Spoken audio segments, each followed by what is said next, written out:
Isn't it sort of surprising? Are you surprised by any chance? Yes. In a way? Everybody else.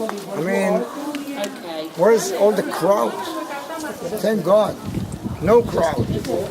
So actually, let's get together and I'll explain you what's going on. Well, let's just go back for a sec to the Crusader time. How do we know we have traces of the Crusaders? Take a look at this. See?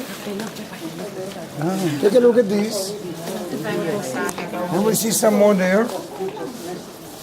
All of this is part of what used to be in the 12th till the beginning of the 13th century, what is so-called Crusader Augustinian monastery. These people were devoted, first of all, to their congregation, second of all, to the idea of the Crusaders came here to save mainly the Holy Sepulchre and the Holy Tomb of Jesus, and to be devoted to their congregation. And here, this was their, what is so-called refectorium, dining hall of the monks. So this is a Middle Ages complex, original, attached, in fact, to what's over there already. This is the main cross above the Holy Sepulchre. So practically touching before we get to the Holy Sepulchre itself. So, rather than that, you see this is what we call edicule. In other words, a small chapel for prayer. Crusader originally. Altogether, this became later. The same as we saw, remember, on Mount Olives. Remember, we've been in the Mosque of the Ascension Church? Yeah. Okay? The same is here. Saladin turned this into a mosque. He just took away the cross, made it sort of like Muslim. But ever since, in the 19th century and the 20th century, when we get more and more and more, I can say, interference and imprinting of the foreign states coming to Jerusalem and to the Holy Land, here we have this area divided between two main, originally I can say, one connected to the other, later opponents and enemies. We're talking about Egypt. This belongs to the Copts, Egyptian Church, Orthodox Church over there.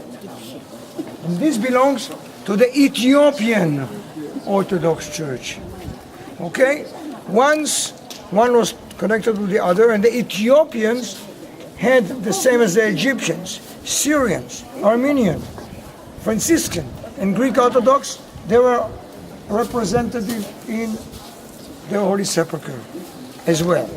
Till the 70s, when they started crawling and fighting upon who owns the 9th station. What happened in the 9th station? Jesus fell the 3rd time. Okay? Now, each of them claim to own this station. Ownership. Okay, ownership here and ownership there. Okay, and they're fighting over who has the 9th station. Each of them claim, I have. This is a Copt Egyptian church, the Orthodox. Okay, above a huge cistern that was used by Helen to start building, the first chapels of the Holy Sepulchre before her son continued. And this is like a small African village. That's why we entered there. You could feel for a few minutes that we are in Ethiopia. This is exactly Ethiopian style with Ethiopian monks. This is Africa. So modest, so quiet. These people are so quiet, so modest. They are like dealing with of course they believe like other monks in modesty, in faith, in poverty, charity. They stay here like a small village. This is amazing. From the 19th century and on, and as if we are in Africa, came back to Jerusalem. Okay? And here, this is then altogether the 9th station. Okay, before we go in a very beautiful way through two Ethiopian churches, okay, down to see where we are going to be. But before that, I want you to see something. Let's see from here. Ja, maar hij staat. Take a look.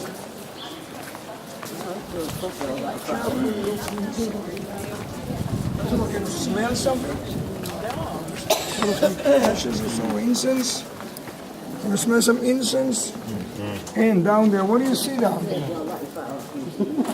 Down there is part of the Holy Sepulchre. This is down there, we're going to be there. This is part of the Armenian. Okay, now you can smell the incense, right?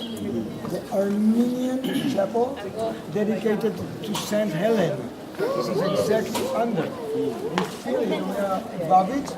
We're going to be there, and when we're there, I'm going to take you a look up there just to remember from this edicle. So now we're going to land through these chapels. Nou, joh, my God. Mind your hands.